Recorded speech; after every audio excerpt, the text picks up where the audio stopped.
নমস্কাৰ জেআৰজি ব্লগলৈ সকলোকে স্বাগতম জনাইছোঁ। আজি আমি আলোচনা কৰিবলৈ লৈছোঁ বেংক অফ বৰোদাত খালী হোৱা স্পেচিয়েলিষ্ট অফিচাৰৰ আইটিৰ 60টা পদৰ সম্পৰ্কত। এই পদসমূহৰ বাবে কোনে কোনে আবেদন কৰিব পাৰিব আৰু আবেদনৰ লাষ্ট ডেট কেতিয়া আপোনালোকে চাই লওক।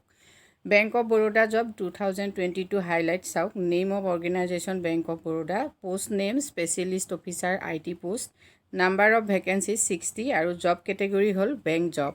Application mode apply online, starting date to submit application 19 October 2022 অৰ্থাৎ 19 অক্টোবৰৰ পৰা অনলাইন আৰম্ভ হৈছে আৰু লাষ্ট ডেট হ'ল 9 নৱেম্বৰ 2022। 9 নৱেম্বৰলৈকে লাষ্ট ডেট আছে, গতিকে আপোনালোকে এই পদসমূহৰ বাবে অতি সোনকালে এপ্লাই কৰিব পাৰিব।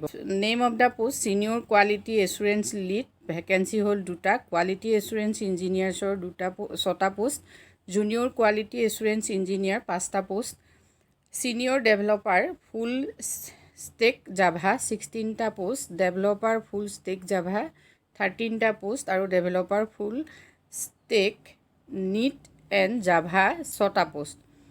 এই পদসমূহৰ বাবে কোৱালিফিকেশ্যন কি লাগিব চাওক। Candidate must be BE/BTech in computer science or information technology আৰু এক্সপিৰিয়েঞ্চৰ কথা আছে, সেইখিনি আপোনালোকে ন'টিফিকেশ্যনখনত চাই ল'ব। মই ডেছক্ৰিপশ্যন বক্সত ন'টিফিকেশ্যনখনৰ লিংক দিম, তাত গৈ আপোনালোকে সম্পূৰ্ণ তথ্যখিনি চাই ল'ব। পোষ্ট ৱাইজ এজ লিমিট চাওক। Specialist officer IT careers 2022 minimum age limit 25 years, maximum age limit 45 years। Salary আপোনালোকে ন'টিফিকেশ্যনত চাব। BOB চিলেকশ্যন প্ৰচেছটো চাই লওক। ৰিটন এক্সাম হ'ব, গ্ৰুপ ডিছকাশ্যন এণ্ড ইণ্টাৰভিউ আৰু ডকুমেণ্ট ভেৰিফিকেশ্যন, মেডিকেল এক্সামিনেশ্যন হ'ব। এপ্লিকেশ্যন ফিজ চাওক। ST SC PWD ওমেন এইবোৰৰ বাবে ফিজ 100 আৰু আনৰিজাৰ্ভ EWS OBC বাবে হ'ল 600। এতিয়া আপোনালোকে বেংক অফ বৰোদাৰ যিটো ৱেবছাইট আছে, অফিচিয়েল ৱেবছাইটত গৈ আপোনালোকে এপ্লাই কৰিব পাৰিব। এপ্লিকেশ্যনৰ লিংক ডেছক্ৰিপশ্যন বক্সত দি দিম, তাত গৈ আপোনালোকে এপ্লাই কৰিব পাৰিব।